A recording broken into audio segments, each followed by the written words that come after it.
আমরা সতর্ক আছি এবং আমরা সেটা অনুযায়ী আমাদের সবাই সচেতন আছে এবং সবাই কাজ করছে বলে হয়তো এখন পর্যন্ত আমরা এটাকে আমাদের নিয়ন্ত্রণে রাখতে সক্ষম হয়েছি। আমাদের মশক নিধন কর্মীরা মাঠ পর্যায়ে কাজ করছে এবং তারা আরও বেশি নিবিড়ভাবে করার জন্য প্রস্তুত।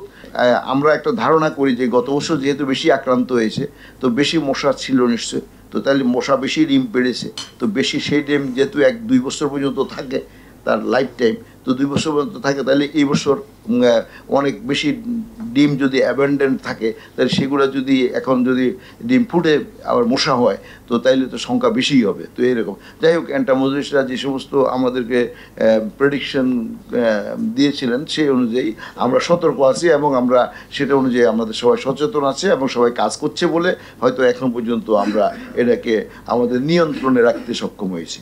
তো আশা করি ইনশাল্লাহ আমাদের সবাই আমরা Dhaka city corporation, Chattogram city corporation সহ সারা বাংলাদেশের সিটি কর্পোরেশন, ইউনিয়ন পরিষদ এবং উপজেলা সবাই এই ব্যাপারে আমাদের করণীয় সম্বন্ধে তারা তাদের স্ব অবস্থান থেকে করবেন। অর্থাৎ যেখান থেকে রোগী কোনো মানুষ আক্রান্ত হয়ে হাসপাতালে ভর্তি হয়েছে আমাদের স্বাস্থ্য মন্ত্রণালয়কে ভর্তি হওয়ার সাথে সাথে অর্থাৎ গুছুরিবিত আমাদেরকে করা হয়। তো আমাদের সেখানে সিটি কর্পোরেশন অথবা আমাদের অন্য যে সমস্ত পৌরসভা সহ যে সমস্ত প্রতিষ্ঠান আছে তারা তাৎক্ষণিকভাবে সেখানে গিয়ে এর প্রতিকারের ব্যবস্থা করে। তো এই ব্যবস্থা আমার চলমান আছে। জি বলেন। নগদের কাছে সব গ্রাহকই প্রিয়, তাই তো সারা দেশে ক্যাশ আউট চার্জ সবচেয়ে কম।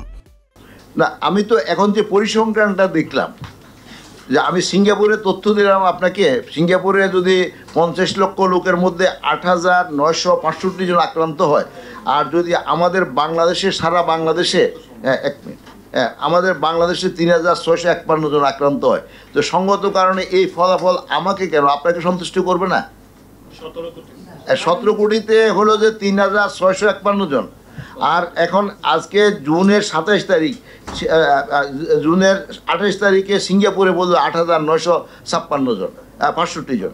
তারপরে দিয়ে আপনি অন্য যে কোনো কান্ট্রির কথা বলেন, থাইল্যান্ডে 33,000, তারপর শ্রীলঙ্কাতে 24,000, আর্জেন্টিনাতে 5,12,000, তারপরে ইন্দোনেশিয়াতে 1,09,000, আর তারপরে মালয়েশিয়াতে 62,000। তো তাইলে কি আপনাদের এইরকম এই তথ্যটা তো আপনাদেরকে সন্তুষ্ট করবে, আমাকে করার দরকার নেই। আমার তো জনগণ সন্তুষ্ট হলে আমি সন্তুষ্ট না। এখন সন্তুষ্টি তো আসলে এটার একটা এটি যে ভেরিয়েবল ডিমার্কেশন, এটা তো সন্তুষ্টি তো আপনার যে কোনো চাহিদা পূরণ হলে আরেকটা নতুন চাহিদা সৃষ্টি হবে।